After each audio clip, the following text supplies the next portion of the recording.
इस आदमी ने कई दशकों तक यह विश्वास किया कि वह सही रास्ते पर है। मुझे यूनिवर्सल चर्च में लगभग 40 साल हो गए हैं, लेकिन इस पूरे समय में मेरे पास पवित्र आत्मा नहीं था।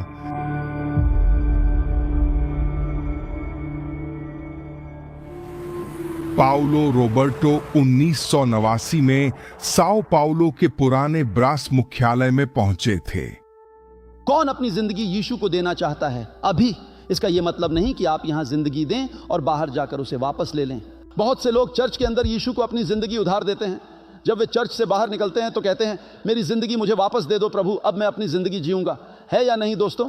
प्रभु नहीं, सच्चे बनो, ईमानदार रहो। उस समय यहाँ मेरे पास बाल थे, बिशप मसेडो के भी बाल थे। मैंने तो बिशप मसेडो को गिरफ्तार होते हुए भी देखा, लेकिन मैं खुद को सच में और पूरी तरह से समर्पित नहीं कर पाया।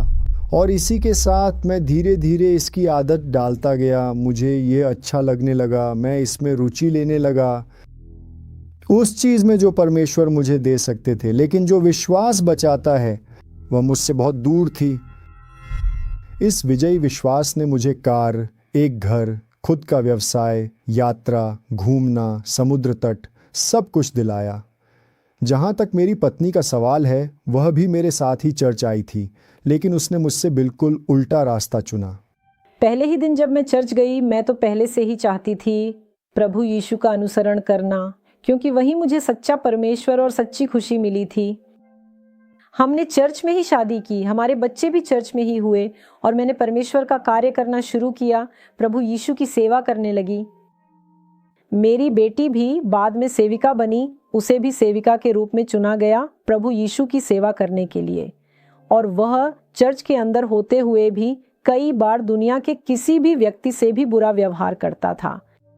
किसने कहा कि मैं बाइबल पढ़ पाता था?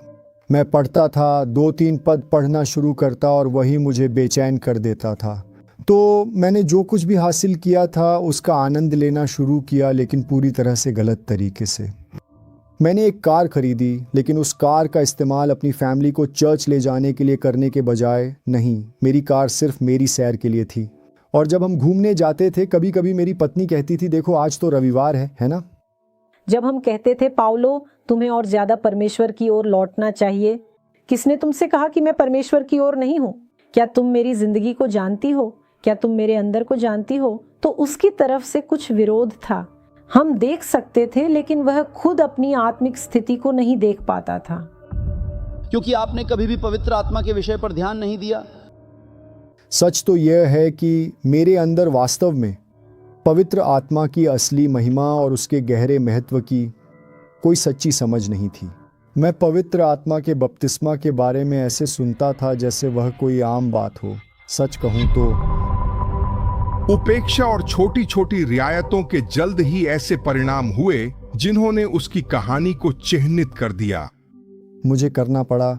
मेरी जिंदगी में कुछ बातें थीं जिन्हें मैंने स्वाभाविक मानना शुरू कर दिया था। झूठ बोलना स्वाभाविक है, बहुत सारी महिला मित्र होना स्वाभाविक है, और फिर तब और भी बड़े समस्याएं शुरू हो गईं। मैंने अपनी पत्नी के साथ अपने विवाह में विश्वासघात कर दिया। यह बात 10 साल 20 साल तक छुपी रही, और इस दौरान मैं चर्च में था। मैं दशमांश देने वाला, वफादार, दान देने वाला था, और इस वजह से कि मैं परमेश्वर से माफ़ी मांगता था, पश्चाताप के कारण नहीं बल्कि पछतावे के कारण। और उस समय जब तक मेरी आंखों से आंसू न निकल जाइए, तब तक मैं सोचता था कि सब कुछ ठीक है, और वहीं पर वही चीज़ें करता रहता था। ये कई तरह की बेवफाइयाँ थीं। 10, 20, 30 साल बीत गए, 30 से कुछ ज़्यादा साल हो गए, और परमेश्वर मुझे मौके देते रहे। परमेश्वर ने मुझे लगभग मौत जैसी परिस्थितियों से बचाया। यहाँ तक कि एक दिन ऐसा आया जब मेरे लिए समय सीमा ख़त्म हो गई।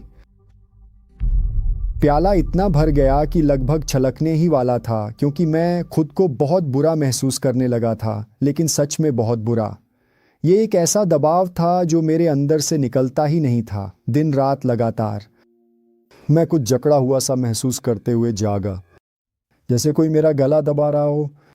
मैंने अपने सीने में दर्द महसूस करना शुरू किया, और ये दर्द ऐसे थे जैसे कोई मेरी छाती की हड्डियों को तोड़ रहा हो। इतना कि मेरा हाथ सुन्न हो जाता और मैं आधी रात को इसी दर्द के साथ जाग जाता।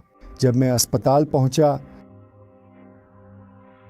डॉक्टर ने जांच के बाद आकर मुझे उस जांच का नतीजा बताया जो किया गया था, और उस जांच में यह पता चला कि मुझे दिल की गंभीर समस्या है। कुछ खबरें दिनचर्या बदल देती हैं। कुछ खबरें इंसान को अपनी जिंदगी पर फिर से सोचने के लिए मजबूर कर देती हैं। मुझे पता था कि अगर मैं इसी घड़ी ऐसे ही मर गया तो मैं नरक जाऊंगा, और फिर मैंने अपनी वास्तविक हालत को गहराई से समझना शुरू कर दिया। लेकिन क्या आपने चर्च में 35 सालों में उद्धार के बारे में नहीं सुना था?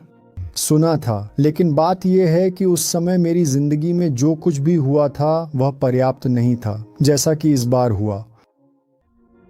वह कौन सा शब्द था जिसने 35 साल बाद आपको जागरूक किया? देखिए, एक बहुत ही साधारण शब्द पास्टर, कि जो विश्वास करेगा और बपतिस्मा लेगा वह उद्धार पाएगा, और जो नहीं करेगा वह दोषी ठहराया जाएगा। यह एक ऐसा शब्द है जिसे मैंने पूरी जिंदगी सुना, लेकिन मैंने अपनी जिंदगी के इन सभी वर्षों में कभी विश्वास नहीं किया। मुझ में कभी भी सच्चा पश्चाताप प्रकट नहीं हुआ। मैंने कभी भी ईमानदार और सच्चा पश्चाताप नहीं किया। मैं ऐसा इंसान था जिसे कभी भी खुशी नहीं मिली ईश्वर की बातों में। और इस पूरी स्थिति के बाद लगभग 3 बजे रात को मैं अपने कमरे में गया, और वहाँ मैं घुटनों के बल बैठने जा रहा था, लेकिन अंत में मैं ज़मीन पर लेट गया, और वहीं मैंने खुद को परमेश्वर के सामने उंडेल दिया और सब कुछ परमेश्वर से कहते हुए बोला, हे मेरे परमेश्वर, मैं अन्यायी हूँ, मैं बेवफा हूँ, मैंने खुद को धोखा दिया, मैंने अपनी पत्नी को धोखा दिया, मैंने अपने परिवार को धोखा दिया, मैंने प्रभु के विश्वास को धोखा दिया, मैं झूठा था, मैं अन्यायी था। मैं चर्च में रहना तो सीख गया, लेकिन मैंने झूठ बोलना भी सीख लिया था। मैंने कहा, हे मेरे परमेश्वर, मैं अब यह जीवन अपने लिए नहीं चाहता। और यही वह समय था जब वह मेरे पास आया, मेरे साथ बैठा, और उसने तय किया कि वह सब कुछ कबूल कर लेगा जो उसने इस दौरान किया था, सब कुछ। उसके लिए यह बहुत मुश्किल था, लेकिन उसने एक धार्मिक व्यक्ति होने के नाते उसने मुझ पर विश्वास किया। मैं पास्टर के पास गया और कहा, पास्टर, मैं बपतिस्मा लेना चाहता हूँ। फिर वह मुझे वहाँ ले गए और मेरा बपतिस्मा कराया, और 70 इज़राइल का अभियान के बाद मैंने एक ऐसा अनुष्ठान किया जो मेरी आत्मा, मेरी मुक्ति और पवित्र आत्मा के लिए समर्पित था। मैंने वह चीज़ चढ़ाई जो मैंने कभी नहीं चढ़ाई थी, और वह थी मेरी आत्मा वेदी पर। वह नौकरी जो मुझे नुकसान पहुंचा रही थी, जो मुझे परमेश्वर से दूर कर रही थी, मैंने उसे छोड़ दिया ताकि मैं एक नई जिंदगी, परमेश्वर के साथ जिंदगी जी सकूं। और कुछ दिनों बाद मुझे कैथेटराइजेशन करवाना पड़ा। कैथेटराइजेशन में एक हृदय संबंधी समस्या पाई गई। मेरी मुख्य धमनी अवरुद्ध थी। कुछ धमनियां, एक धमनी 70% बंद थी, अन्य 80% तक। तो खबर हमारी सोच से भी ज़्यादा गंभीर थी। ये एक ओपन हार्ट सर्जरी होनी थी। उन्हें मेरा सीना खोलना पड़ता। और फिर उन्होंने कहा, देखो पाउलो, तुम अस्पताल से बाहर नहीं जा सकते। तो वहाँ जब मेरी पत्नी चली गई, मुझे बहुत गहरी अकेलापन महसूस हुआ। मैंने खुद को बहुत अकेला महसूस किया, क्योंकि अब तक इन सभी वर्षों में मुझे अपनी पत्नी में वास करने वाले पवित्र आत्मा का सहारा मिला था। और वहाँ मैंने परमेश्वर से बात की। मैंने कहा, हे मेरे परमेश्वर, मैं खुद को अकेला महसूस करता हूँ, लेकिन मरना समस्या नहीं है। अगर मुझे तेरी उपस्थिति मिली होती, अगर मुझे तेरा आत्मा मिला होता, क्योंकि इस समय मेरी आत्मा कहाँ जाएगी? अगर मेरे साथ ऐसा हो जाए बिना प्रभु के, हे मेरे परमेश्वर, मेरे जीवन में आ, मेरे भीतर, मेरी चेतना में, मेरी बुद्धि में। 2 शब्द बोले गए जिन्होंने मेरी जिंदगी बदल दी। मैं यहां हूं, डर मत। और वहीं यीशु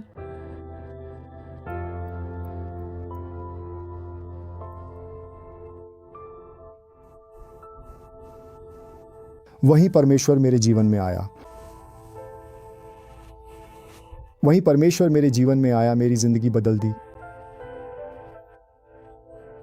उसने मेरे भीतर सच्चाई देखी और उसे मुझे उस स्थिति से गुजरने देना पड़ा, क्योंकि परमेश्वर न्यायी है। जो मनुष्य बोता है वही काटता है, और मुझे वही काटना था ताकि मैं परमेश्वर से वह पा सकूं जो मैंने पाया। और मैं इसके लिए बहुत आभारी हूं, क्योंकि मैं देखता हूं कि परमेश्वर का न्याय सच्चा है। मैं उस सर्जरी सेंटर से गुजरा, मेरी टांग पर एक बड़ा सा निशान है जो वहां से निकाला गया था। यहाँ से एक धमनी निकाली गई थी ताकि यहाँ भराव किया जा सके, पुल बनाया जा सके। जब मैं आईसीयू में जागा तो मैंने सबसे पहले जो काम किया वह था वहाँ मौजूद कुछ लोगों को यीशु के बारे में बताना। ऐसा लगा जैसे मैं एक तरह से सोया था और सुबह एक बच्चे की तरह जागा। तो इसका मतलब है कि उस दिन आपका दिल 2 बार खोला गया था? 2 बार पास्टर, लेकिन असली सर्जरी तो मेरे जीवन में परमेश्वर की आत्मा ने की थी। दूसरे महीने से तीसरे महीने की ओर मैं अभी भी रिकवरी में था, जैसा कि अब भी हूँ, लेकिन मैंने पहले ही मुलाकातें करना शुरू कर दिया था। मैं अपनी बेटी से, जो सेविका थी, कहता था, मुझे पार्टी पाओ, रोटी तोड़ने की सभा में ले चलो। मैं रोटी तोड़ने की सभा करना चाहता हूँ। मैं परमेश्वर के लिए कुछ करना चाहता हूँ।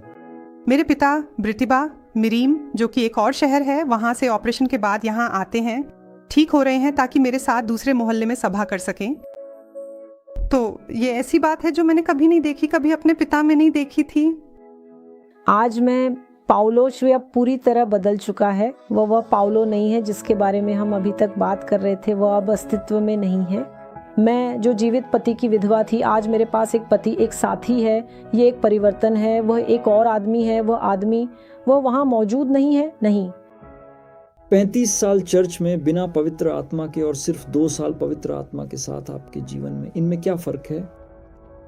पूरी तरह से बदलाव, सोच में बदलाव, व्यवहार में बदलाव, रवैये में बदलाव, दृष्टिकोण में बदलाव, आत्माओं के लिए इच्छा और प्रेम, परमेश्वर की सेवा करने की इच्छा। आपका सबसे बड़ा पछतावा क्या है? मेरा सबसे बड़ा पछतावा ये है कि मैंने पहले दिन जब मैं चर्च आया था, वादा की मुहर, पवित्र आत्मा की मुहर को पाने की अहमियत नहीं समझा। और मैं सोचता रहता हूँ, जिस दिन मैं उस अस्पताल में पहुँचा, सोचिए, मुझे अपने किए हुए हर काम का बहुत बड़ा पछतावा हुआ, लेकिन तब भी रास्ता था। सोचिए, कोई व्यक्ति नर्क के दरवाजे पर पहुंचकर पछताए, अब कोई रास्ता नहीं बचता।